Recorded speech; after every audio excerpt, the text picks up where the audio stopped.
भारतीय इतिहास में सबसे चर्चित युद्धों में से एक कलिंग युद्ध मौर्य साम्राज्य के सम्राट अशोक और वर्तमान में ओडिशा के पास स्थित कलिंग राज्य के बीच लड़ा गया था। महासागर का स्वामी कहा जाने वाला कलिंग एक समृद्ध राष्ट्र था जिसमें प्रतिभाशाली कलाकारों और शांतिपूर्ण लोग निवास करते थे। व्यापार के लिए महत्वपूर्ण बंदरगाहों और एक मजबूत नौसेना के साथ कलिंग ने अपनी कोस्टलाइन को नियंत्रित किया और व्यापार में महत्वपूर्ण भूमिका निभाई। राजगद्दी पाने के बाद केवल कलिंग युद्ध ही अशोक का एकमात्र प्रमुख युद्ध था। उसने प्राचीन भारत में मौर्य राजा बिंदुसार के साथ शुरू हुए साम्राज्य निर्माण और सैन्य विजय का अंत किया। कलिंग युद्ध के कारण भारतीय इतिहास के सबसे घातक युद्ध यानी कलिंग युद्ध के कारणों को लेकर इतिहासकारों के अलग अलग विचार हैं। सम्राट अशोक अपने पिता बिंदुसार और दादा चंद्रगुप्त मौर्य के रास्ते पर चलना चाहता था। चंद्रगुप्त मौर्य और बिंदुसार ने कलिंग जीतने का प्रयास किया लेकिन वे असफल रहे। चंद्रगुप्त मौर्य के शासनकाल के बाद से कलिंग अपनी सैन्य शक्ति, सीलोन और जावा जैसे क्षेत्रों के साथ व्यापार संबंधों के लिए प्रसिद्ध था। कलिंग की समृद्धि के इन्हीं कारणों से अशोक कलिंग पर विजय प्राप्त करने और अपने राज्य का विस्तार करने के लिए प्रेरित हुआ। अशोक के शासनकाल के 12वें वर्ष में उसने कलिंग के शासक को एक संदेश भेजा जिसमें अनुरोध किया गया था कि उसका साम्राज्य मौर्यों को सौंप दिया जाए। हालांकि कलिंग के शासक ने मौर्य साम्राज्य के सामने झुकने से इनकार कर दिया, जिसका परिणाम ये निकला कि अशोक और कलिंग राज्य के बीच एक घातक युद्ध छेड़ा गया था।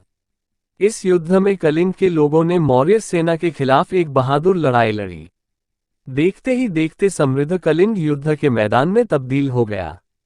कलिंग के शासक कलिंगराज ने मगध साम्राज्य को हराने में कोई कसर नहीं छोड़ी, लेकिन अशोक की विशाल सेना ने कलिंग की सेना को पछाड़ दिया।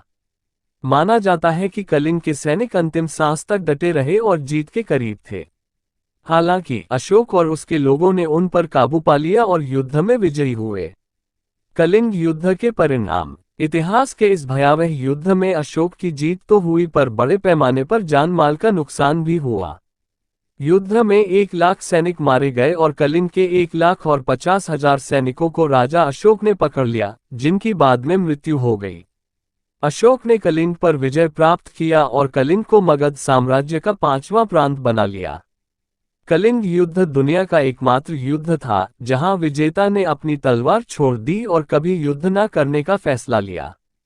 अशोक ने बौद्ध धर्म अपनाने का फैसला किया और भारत और पड़ोसी देशों में बौद्ध धर्म के प्रसार के लिए एक मिशन शुरू किया। भारतीय इतिहास में कलिंग युद्ध का महत्व। युद्ध में विजयी होने के बाद भी महान अशोक असंतुष्ट और निराश था। कलिंग की बिगड़ती हालत, खून, तड़प और लोगों को आंसुओं से लथपथ देखकर वह दुख और निराशा से भर गया। सम्राट ने हिमालय से सीलोन और ग्रीस से बर्मा तक बौद्ध धर्म के प्रसार में महत्वपूर्ण भूमिका निभाई। युद्ध के बाद अशोक बौद्ध धर्म का अनुयायी बन गया। अशोक ने खुद से वादा किया कि वह कभी भी हिंसा के रास्ते पर नहीं चलेगा। उसने साम्राज्य के सैन्य विस्तार को समाप्त कर दिया और इन्हीं कारणों से कलिंग युद्ध अशोक का गद्दी संभालने के बाद प्रथम और अंतिम युद्ध बना। दोस्तों, मैं आपको इस चैनल पर हमेशा बहुत ही महत्वपूर्ण जानकारी देता रहता हूं।